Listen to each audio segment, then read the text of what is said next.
it's helped me so much to actually just sit down with myself and like look at the calendar, look at my Google Calendar and look at my physical calendar and just see like, is this reflective of who I want to become, who I want to be?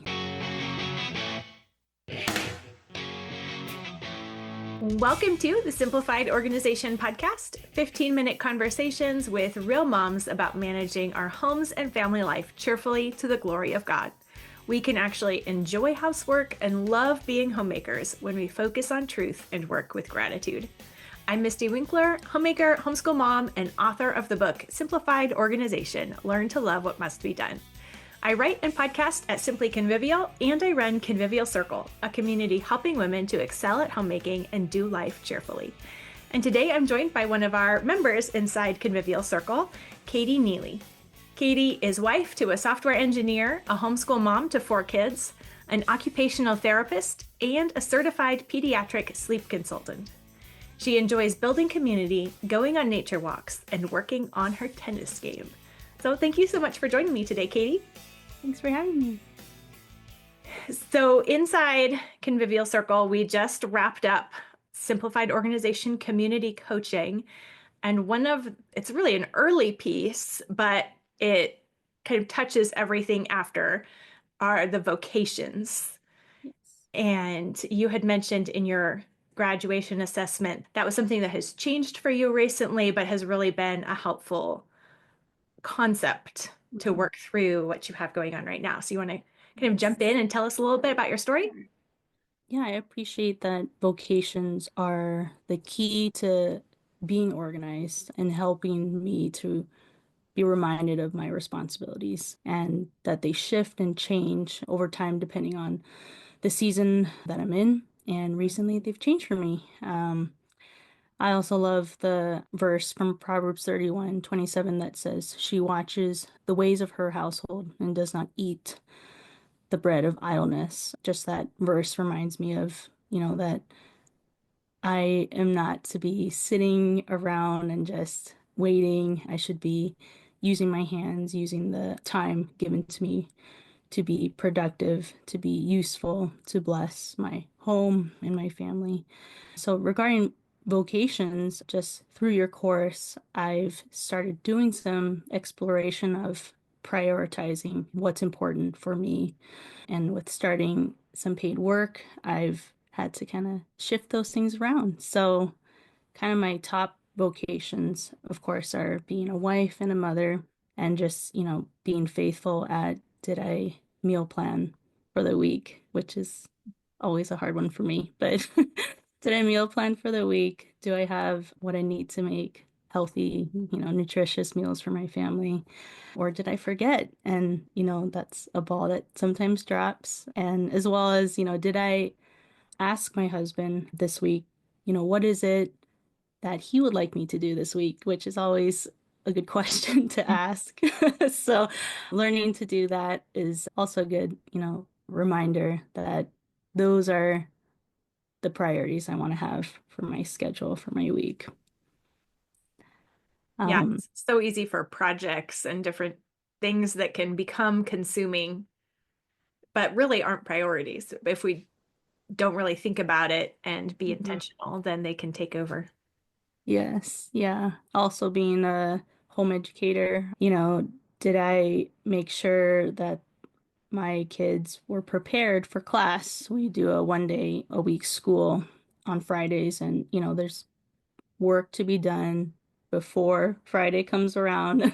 So just making sure that I'm preparing them for success, that I didn't miss the due date, I didn't miss the supplies, I didn't miss a paper to write. So, so yeah, so those are things that I want to make sure I'm doing well. And then being a church member is another vocation for myself. Like you, I think you've said in your course, that you've been working as well and wanting to be a faithful church member. You said something about like if an email comes up about a new baby needing a meal train for a new baby in the church, that you choose that instead of writing a blog post, which I just love that you said that and just keeping that in mind, like for myself, what goes on my schedule and what doesn't go on my schedule. I just appreciate that you said that, that's what you want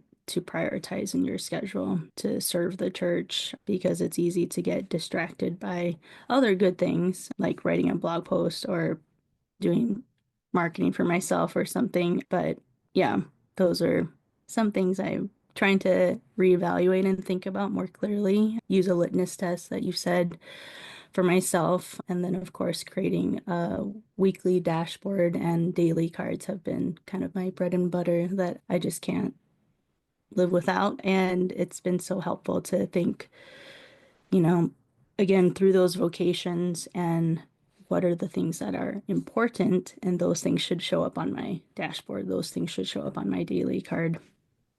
So, Right. So is that like during a weekly review, or how do you make that filter happen?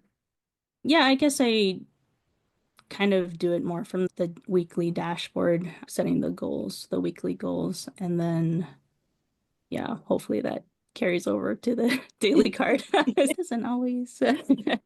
But yeah, I find that after doing it for 3 years now, I think it really helps me not feel like scattered in my head and swirly in my thoughts about what I need to do or what I should do. It's kind of clear and it, like many of your guests have said, it's just a nice snapshot of like these are the things that I want to do, need to do, and clarifying it in a small card, a small space makes it just a short list. So yeah. There are so many opportunities that come at us that then having some way to make that filter and make those judgment calls. I, you can Yes. always plan a week, but then the way the week unfolds isn't always how we Yeah. plan. So Right. those criteria really help in making those decisions along the way.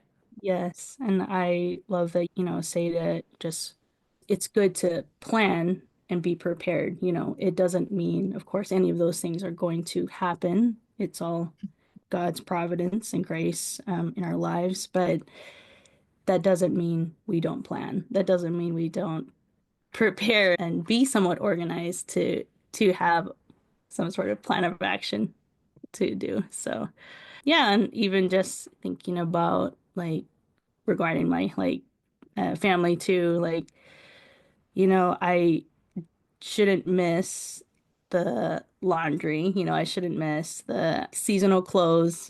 Like those are just like little things, but do add up and do take time. And so those should be on my list of priorities for being a top vocation as a wife and mother. I should be looking after that.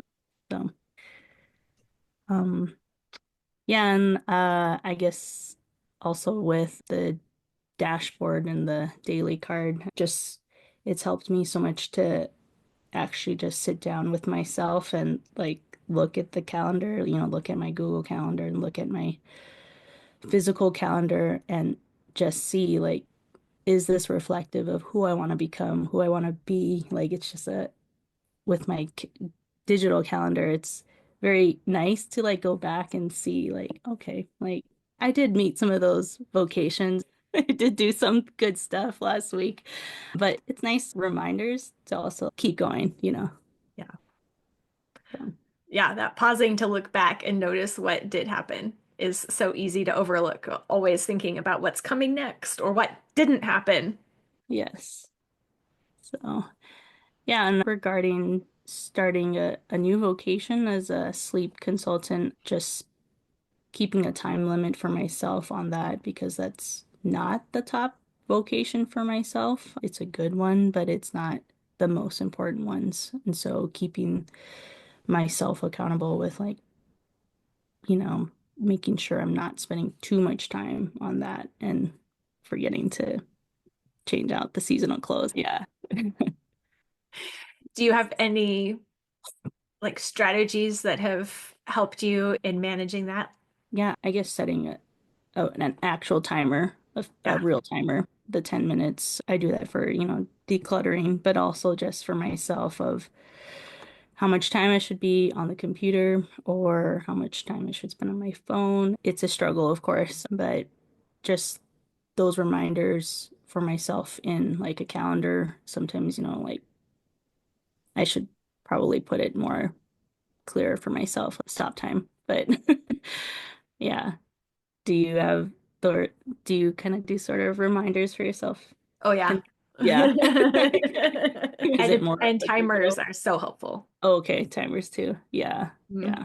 And it's so easy to get distracted by the little things. Even, it's like, okay, I do have this time to work, but Right. to then actually, even within the work, to do the things that actually matter rather than there's always in any vocation, the busy Mhm. work that Mm, is really more of a distraction from mm, important things. yes.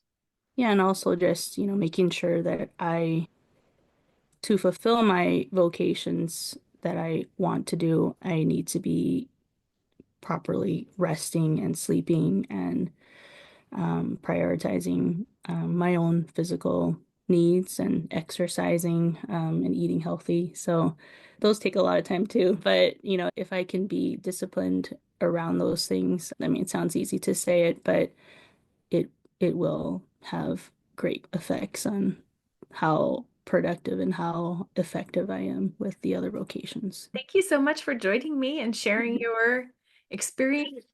Whoa. And sharing your experience and how you've kind of thought through these things and worked them out.